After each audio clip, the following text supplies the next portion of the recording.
এক ভাই আমার কাছে প্রশ্ন করছে যে হুজুর, মাওলানা সাহেব,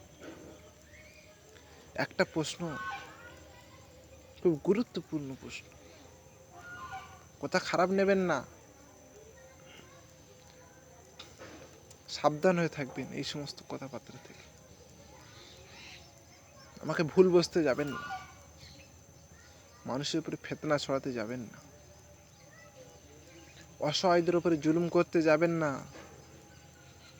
অসহায়দের বদদোয়া আল্লাহ পাক দরবারে লেগে যায়।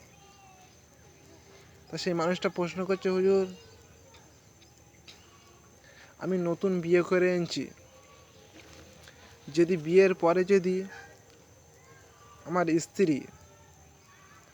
স্ত্রীর আখলাক, চরিত্র, ব্যবহার, গঠন কাটন, হুজুর যদি বলি উদাহরণসহ,